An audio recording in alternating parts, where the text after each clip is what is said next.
بسم الله الرحمن الرحيم نحمده ونصلي على رسوله الكريم قابل عزت احترام میزبان محترم جناب سردار اختر جان صاحب، سربراہ بلوچستان نیشنل پارٹی، بلوچستان کے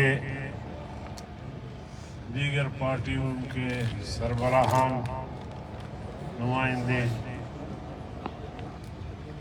اسی طرح ہمارے میڈیا کے دوست، خواتین و حضرات، السلام علیکم ورحمۃ اللہ وبرکاتہ۔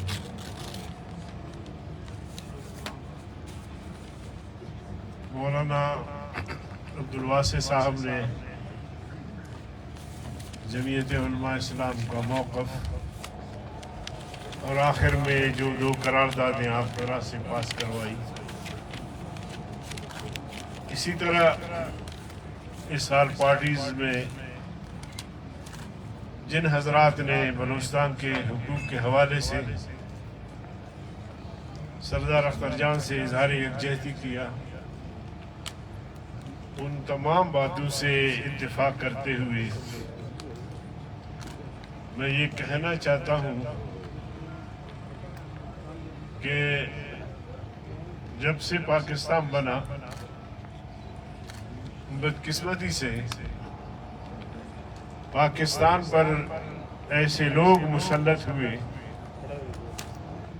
جن کا تعلق نہ پاکستان کے عوام سے تھا، نہ پاکستان کے مفادات سے تھا،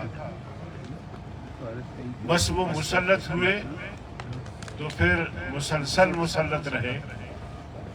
جیسے کہا گیا کہ جناب محمد علی جناح صاحب کا جو حشر کیا گیا وہ تاریخ کا حصہ ہے۔ ان کی نااہلی اور نالائکی آپ یہ دیکھیں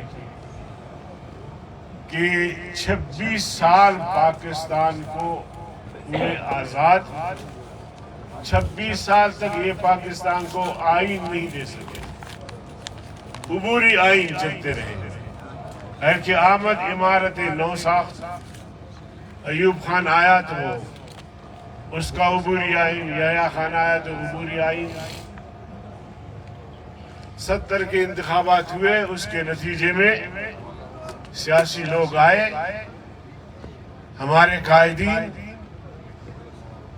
یہاں نیم کی قیادت ذوالفقار علی بھٹو صاحب، تب جا کے 73 میں پاکستان کا آئین بنا۔ یعنی 26 سال تک یہ نالائق اور نااہل پاکستان کو آئین نہ دے سکے، جبکہ بھارت کا آئین جو ہے وہ 2.5 سے 3 سال میں بنا۔ تو یہ ایسا طبقہ ہے اور یہ تسلسل کے ساتھ ملک پر مسلط رہے ہیں، بظاہر جمہوری حکومت، سیاسی حکومت، طور شو پیس کے، مگر پردے کے پیچھے یہی قوتیں جو ہمیشہ ملکی مفادات سے، قومی مفادات سے کھیلتے رہے ہیں۔ پاکستان کی قومی یکجہتی کو پارا پارا اگر کیا ہے تو انہوں نے کیا ہے۔ پاکستان کہ عوام آج پاکستان ایک قومیت نہیں ہے، سندھی سندھی ہے، بلوچ بلوچ ہے، پشتون پشتون ہے، پنجابی پنجابی ہے، سراکی سراکی ہے، ہزارہ ہزارہ ہے، ہند کو ہے، ایک قوم نہیں ہے ہم۔ کیوں نہیں ہے؟ اس کی بنیادی وجہ یہ ہے کہ انہوں نے پاکستان تو بنایا لیکن پھر پاکستان کی قومیتوں کا خیال نہیں رکھا اور نہ پاکستان کے لیے کام کیا۔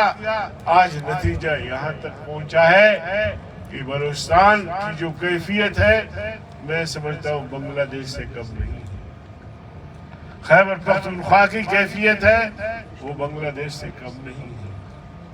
یہ ہم سب کی شرافت ہے کہ پھر بھی پاکستان کا نام لیتے ہیں، پاکستان کی بات کرتے ہیں۔ تو ایسے حالات میں بہرحال ان قوتوں کو ہوش کی ناخن لینی چاہیے۔